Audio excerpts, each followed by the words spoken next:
하나님이 세상을 이처럼 사랑하사 독생자를 주셨으니 이는 그를 믿는 자마다 멸망하지 않고 영생을 얻게 하려 하심이라. 아멘. 오늘 말씀은 복음입니다. 오늘 여기 행복한 교회 와서 첫 예배인데요. 어떤 말씀을 전할까 고민하다가 복음을 가지고 왔습니다. 그리고 이 복음은 곧 기독교가 말하는 게 뭐야? 세상 사람들이 말할 때 분명히 제시해 줄 수 있는 것이 바로 복음입니다. 오늘 이 복음에 대해서 한번 말씀을 나누도록 하겠습니다. 여러분, 여기 앞에 보시면 됩니다. 생명. 생명이 무슨 뜻인지 아십니까? 오늘은 이 생명에 관한 이야기를 하고자 합니다. 우리의 인생과 삶을 한번 볼까요? 우리의 인생과 삶, 또 생명은 많은 사람들은 이렇게 생각하고 있습니다. 어떤 작은 것이 커지면 우리는 인생이다, 잘 살았다라고 얘기합니다. 작은 집에서 큰 집으로 가거나 아니면 공부가 잘 안 되는 학생들이 공부가 좀 잘 돼서 좋은 대학교 가거나 좋은 취업을 하거나, 우리는 이 땅에 살 때 뭔가 작아진 것이 확장된 것이 좀 많이 확보가 되면 우리는 잘 살았네 라고 이야기를 합니다. 좀 더 구체적으로 얘기할까요? 돈이죠.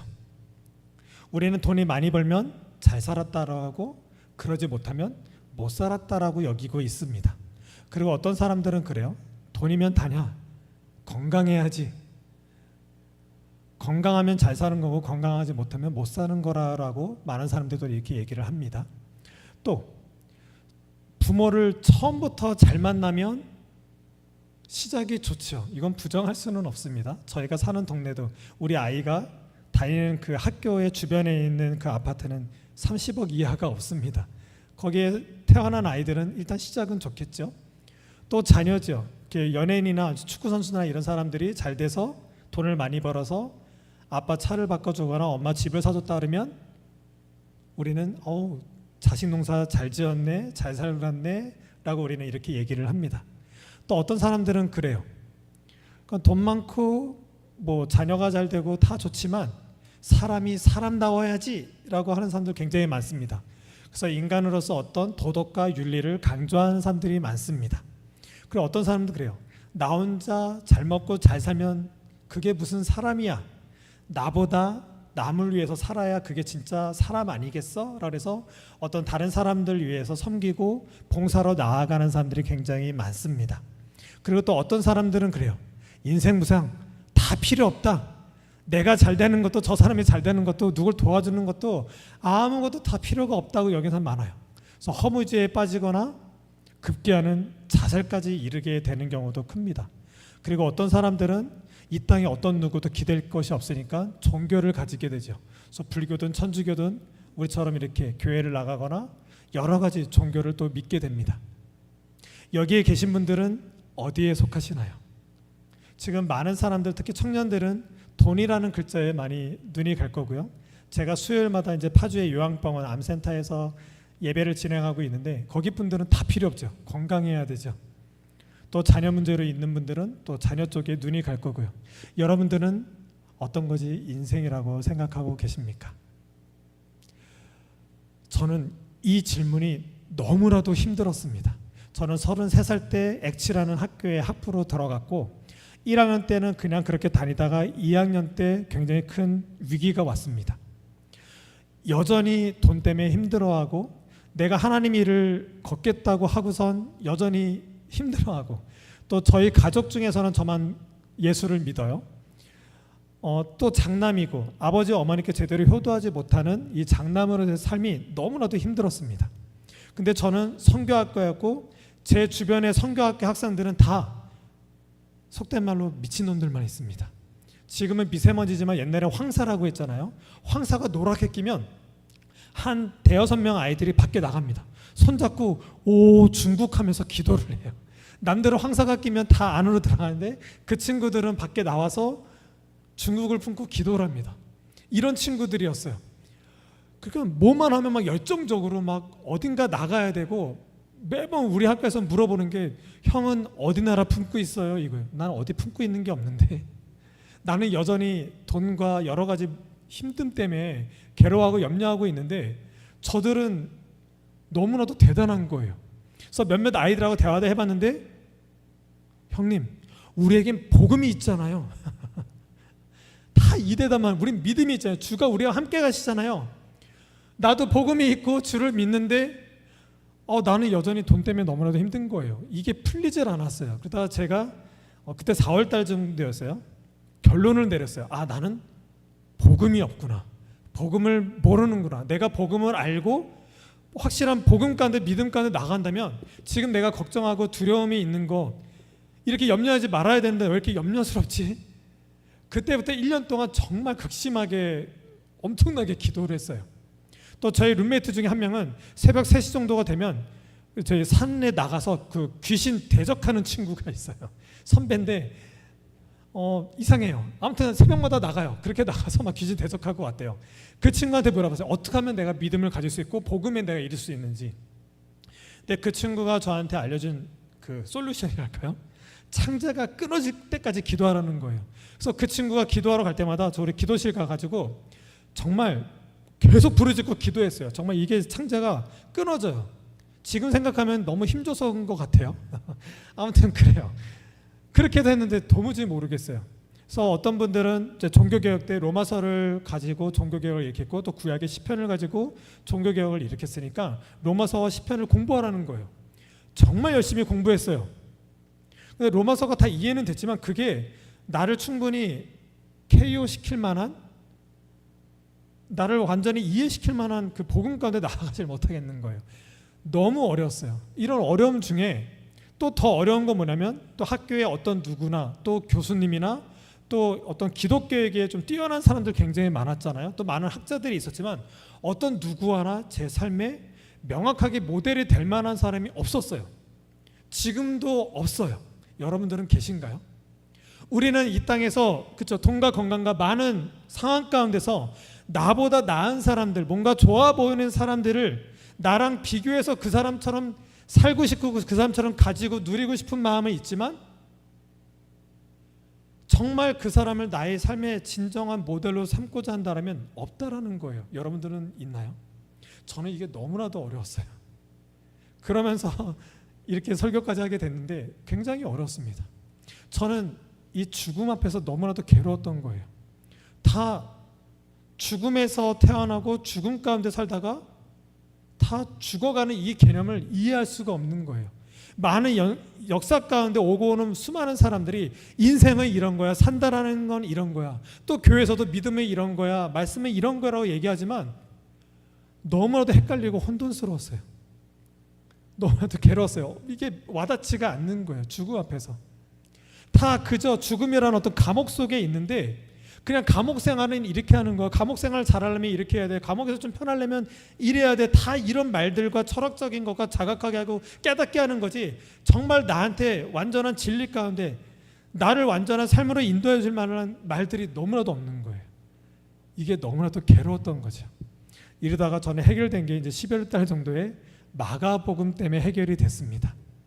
아무튼 그렇게 해결이 됐고 드디어 그때부터 이렇게 복음 설교를 할 수가 있게 되었습니다.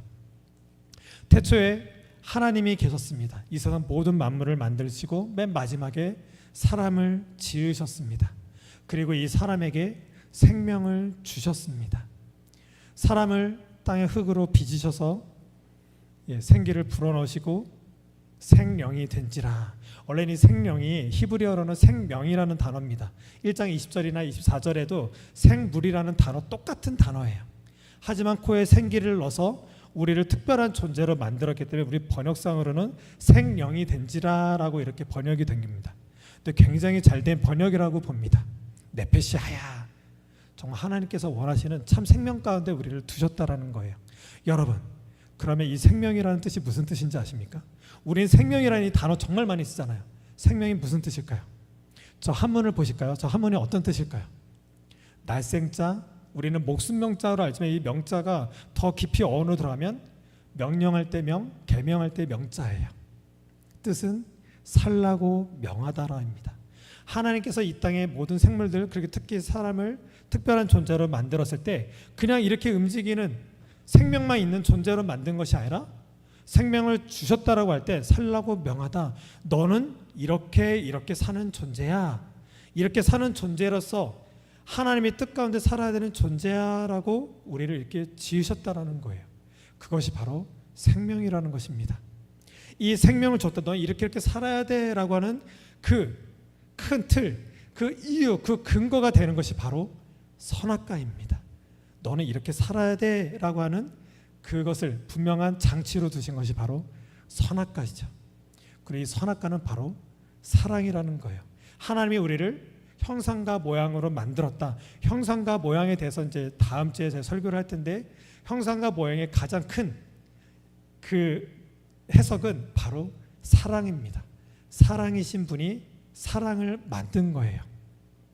생명을 뒀을 때 생명이신 하나님의 형상과 모양을 알아볼 수 있는 존재로 만들었고, 동시에 하나님의 형상과 모양을 나타내는 존재로 우리를 만들었다라는 것입니다.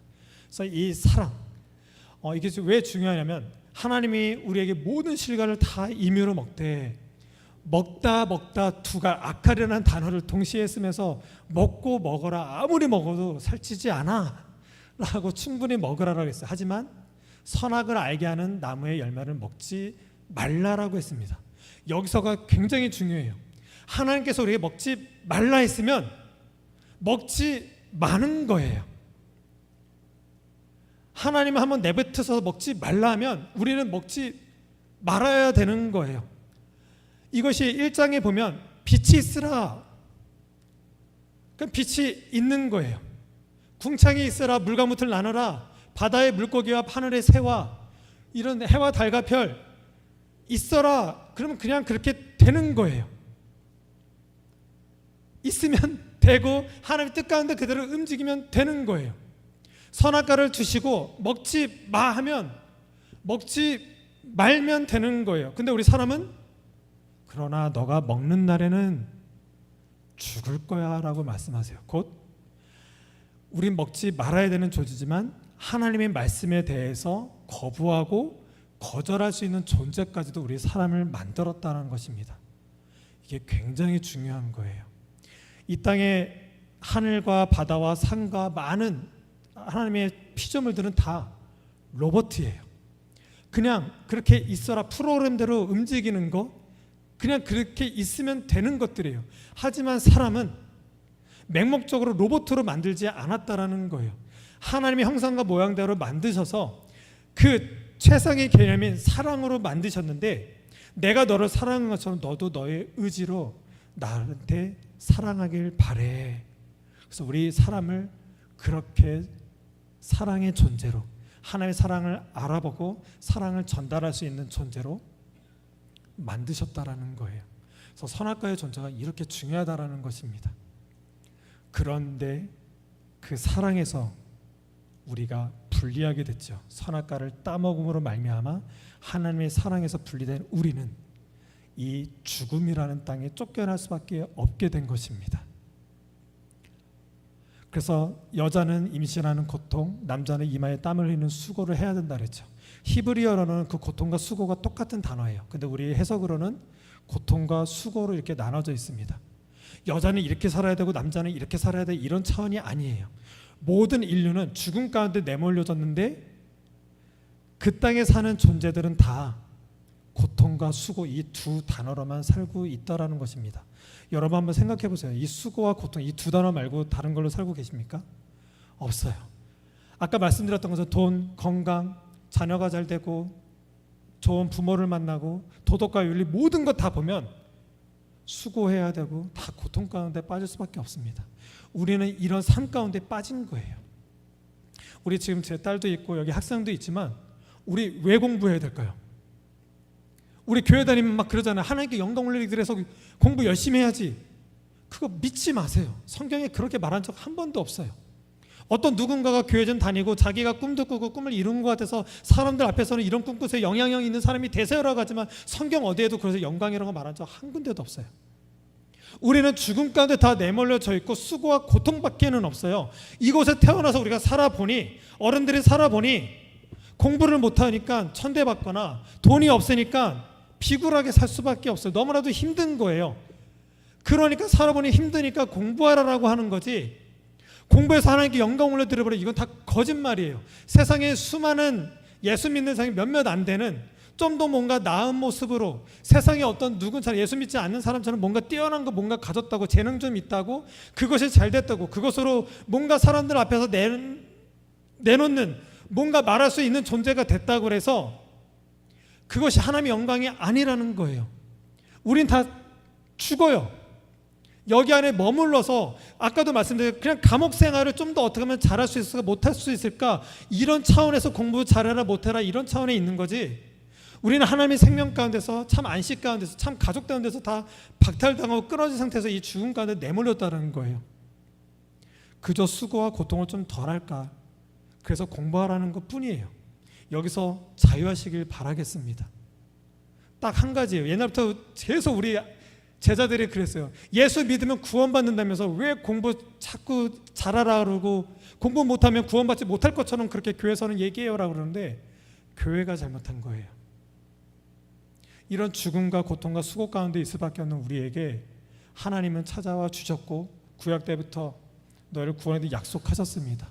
그 약속대로 하나님은 당신의 아들 예수 그리스도 독생자를 이 땅에 보내주셨습니다. 우리는 그날을 크리스마스라고 하죠. 여러분 독생자 뜻이 뭔지 아시나요? 홀로독 생명성자, 홀로 유일하게 생명이 있으신 분입니다.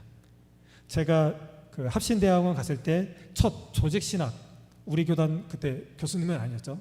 그분이 이 말씀했을 때 눈에 귀에 딱 들어왔어요. 독생자 우리는 그저 그냥 단순한 외아들로 생각했는데 그것이 아니라 조직신학적으로는 홀로독 생명성자 홀로 유일하게 생명이 있으신 분이 어떤 누구도 생명이 없는 이 땅에 오신 사건 홀로 유일하게 생명이 있으신 분이 생명이 어떤 누구도 없는 사람들에게 생명을 내어줘서 생명을 발생케 하신 사건이 바로 복음이라는 것입니다. 그래서 이 땅에 오신 예수 그리스도가 십자가에 못 박혀 죽으셨고 부활하셨습니다. 우리는 예수 믿는다고 하면 또 예수 믿으세요라고 전도를 한다면 바로 예수 그리스도의 십자가 부활 생명을 말하는 사람들이에요. 그러니까 단순히 십자가 부활 믿으세요 이런 차원이 아니라 우리의 인생은 이렇게 죽음과 수고와 고통밖에 없지만 이렇게 될 수밖에 없는 운명에 놓여있는 우리이지만 이곳에 예수께서 오셨고 유일하게 생명이 있으신 분이 생명이 없는 사람들을 위해서 십자가에 달려서 우리의 진짜 문제 가난이 아니라 건강이 아니라 어떤 재능의 문제가 아니라 진짜 문제 죄 문제를 해결해 주셨고 또 부활 생명으로 우리를 영원한 생명 가운데 두셨습니다. 그 믿음으로 말미암아 우리는 구원을 받았다 참 생명을 얻었다 또 영생을 얻었다 영원한 생명 가운데 있다 하나님 나라의 백성이 되었다 또 하나님의 약속에 있는 그 의가 있는 곳 새하늘과 새 땅에 우리가 놓여지게 됐다. 제가 굳이 베드로 3장 그 13절을 적은 이유가 뭐냐면 저걸 가지고 그 신천지가 너무나도 안 좋게 사용하기 때문에 굳이 적어놨어요. 완벽한 그 베드로후서 3장 13절은 그거예요. 그의 약속대로 의가 있는 곳인 새하늘과 새 땅이라고 분명히 명시하고 있어요. 근데 그 신천지들은 약속이 뭔지를 몰라요. 약속 알아듣는 거 굉장히 중요해요. 창세기부터 그 약속대로 의가 있는 곳인 그들은 의가 몰라요. 약속도 모르고 의가 모르는 사람들이 저 새하늘 새 땅만 가지고 신천지들이 그렇게 자신의 그것을 막 설파하고 있어요. 절대로 그것에 넘어가지 않고 성경에서 말하고 있는 분명한 복음 가운데 여러분이 들어가시기를 바라겠습니다. 지금까지 말씀드린 것이 바로 복음입니다.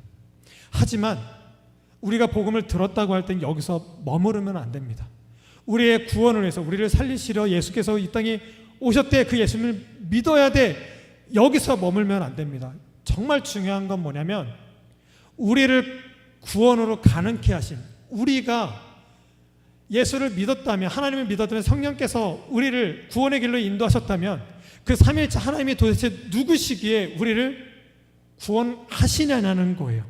그분이 누구시기에 우리로 구원을 가능케 하셨냐라는 거예요. 이게 너무 중요해요. 저도 그랬지만 이 땅에 수많은 사람들 세상에 보면은 교회 좀 많이 다녔다가 안 다닌 사람 정말 많이 봐요. 교회를 왜 안 다닐까라는 거예요. 그들은 여전히 지금도 예수를 믿으면 구원을 받는다는 거 다 알아요. 근데 교회를 안 다니고 예배도 안 드리고 있어요. 왜일까라는 거예요. 예수를 믿으면 구원을 얻는다는 걸 알면 믿고 교회 가는데 나와야 되잖아요. 근데 안 다녀요. 근데 교회에 있는 사람들마저도 예수 믿으면 구원을 받는데요. 그래서 교회는 나가는데 교회를 나오면서 세상 사는 게 너무 힘들고 염려되고 몸이 건조해지고 차갑지도 뜨겁지 않은 이상한 신앙으로 우리는 또 교회를 다니는 사람들 굉장히 많다라는 거예요. 우리의 신앙은 어디서 문제가 됐고 실패하고 있을까요? 바로 여기에 있습니다. 우리를 구원하신 하나님이 누구이기에, 십자가에 매달려 죽으시고 부활하신 예수 그리스도가 누구이시기에, 또 우리를 구원의 역사로 인도하시는 성령님이 누구시기에, 그 삼위일체 되시는 하나님이 누구시기에 우리를 구원케 하셨는지, 그 하나님을 분명히 알아보는 것이 더 중요하다는 거예요. 그분을 믿으면 우리가 구원을 얻는데 이걸로 끝나는 것이 아니라 우리를 구원케 하신 그 삼위일체 하나님이 누구시기에 그 하나님을 진짜 알아보는 것이 우리의 신앙이요 복음을 알아들었다라는 것입니다. 우리 다 함께 에베소서 4장 17절 다 함께 읽을까요? 시작. 기록된 바 내가 너를 많은 민족의 조상으로 세웠다 하신 것 같으니 그가 믿은 바 하나님은 죽은 자를 살리시며 없는 것을 있는 것으로 부르시는 이시니라. 아멘. 저는 성경에서 가장 좋아하는 단어는 동행입니다. 하지만 가장 매력적인 건 살아계신, 살아계신이라는 말이 가장 매력적인 것 같아요. 우리를 구원이 가능케 하신 이유는 하나님은 살아계시면서 살려내시는 분이시기에 우리의 구원이 가능하다라는 것입니다. 우리는 복음을 듣고 예수님을 믿는다, 하나님을 믿는다라고 할 때는 하나님이 누구냐? 하나님은 살려내시는 분이시라는 거예요. 이것이 명확하게 알아져야 합니다. 그리고 두 번째, 우리 고린도전서 15장 45절 읽겠습니다. 시작. 기록된 바 첫 사람 아담은 생명이 되었다는 것 같이 마지막 아담은 살려주는 영이 되었나니. 성자 예수님만이 오직 살아 계시면서 살려내시는 분이십니다. 살아 계시면서 살려내시는 분이시기에 우리가 구원을 받을 수 있게 된 것입니다. 마지막으로 또 읽을까요? 시작. 그가 또한 우리를 새 언약의 일꾼 되게 만족하게 하셨으니 율법 조문으로 하지 아니하고 오직 영으로 함이니 율법 조문은 죽이는 것이요 영은 살리는 것이니라. 아멘. 성령님은 살아 계시면서 살려내시는 분이십니다. 오직 삼위일체 하나님만이 살아 계시면서 살려내시기 때문에 우리가 구원이 가능케 된 것입니다. 우리는 이 하나님을 믿는 것입니다. 예수를 믿으면 구원을 얻는데 이것이 복음이 아니라 예수를 믿으면 구원을 받는데 구원을 가능케 하신 삼위일체 하나님이 살아 계시면서 살려내시는 하나님이야. 이것까지 가야 진짜 복음이고 이것을 믿는 것이 믿음이라는 것입니다. 교회를 다니다가 떠난 사람들이나 또 교회를 안 다녀도 예수 믿으면 구원받는 아는 사람들은 그 하나님을 모르기 때문에 교회에 나오지 않는 거예요. 정말 살아 계시면서 살려내시는 하나님이 죽은 나를 살리기 위해서 예수 그리스도를 보내주셨고 십자가 못 박혀 죽으시고 부활하신, 그리고 지금도 성령 하나님께서 하나님의 아버지라 여기게 하시고 예수 그리스도를 구세주라 여기게 하는 가장 큰 사역을 아는 그 성령 하나님의 그 열심이 나를 지금 이렇게 생명 가운데 인도하고 계시고 날 살려내셨구나, 이걸 안다고 한다면 우리는 결코 교회를 떠날 수가 없습니다. 오늘 말씀을 볼까요? 하나님이 세상을 이처럼 사랑하사 독생자를 주셨으니, 그래요, 우리는 어떤 모양으로 살든 다 죽음입니다. 여기서 뭐가 낫고 안 낫고 차원이 하나님께 영광 올려드리고 안 올려드리고 이런 차원 절대로 없습니다. 그냥 다 죽어요. 나의 어떤 노력으로도 구원 발생할 수 없습니다. 이 세상 어떤 누구도 나를 구원시킬 수 없습니다. 어떤 피조물도 나를 구원케 할 수 있는 그 어떤 것도 없습니다. 곧 내가 공부를 열심히 하고 좋은 취업이 되고 전문직이 돼서 하나님께 영광 올려드린다, 다 뻥입니다. 믿지 마세요. 오직 예수 그리스도 외에는 우리를 구원할 자가 없습니다. 그것만 행하셨고 그것을 믿길 원하시고 계세요. 그것 안에서 우리는 이 땅의 삶이 무엇과 같은지를 믿음으로 산다는 것이 무엇인지 바라봐야 하는 것입니다. 이것을 예수 그리스도가 오셨습니다. 독생자를 주셨으니 그를 믿는 자마다, 믿는다라는 것은 삼위일체 하나님의 그 구원의 역사를 바라고 살려지는 역사, 살려는 방법으로 십자가 부활로 두셨습니다. 그것을 믿는 믿음으로 말미암아 멸망하지 않고 영생을 얻게 하십니다. 이것이 믿음이요 교회를 다닌다는 것입니다. 기독교는 이것을 말하고 이 생명을 말하고 있습니다. 교회를 다니면서 말씀 가운데 있을 때 살아 계시면서 살려내시는 하나님을 보시길 바라겠습니다. 믿으시길 바라겠습니다. 살려내시는 하나님께 참으로 은혜에 감사를 드리고 그 살려내시는 하나님 열심 가운데 그 강하신 오른팔이 나를 붙잡고 있으니 그 복음으로 말미암아 참 평안 가운데 계시는 여러분이 되시길 예수님의 이름으로 축복합니다. 기도하시겠습니다.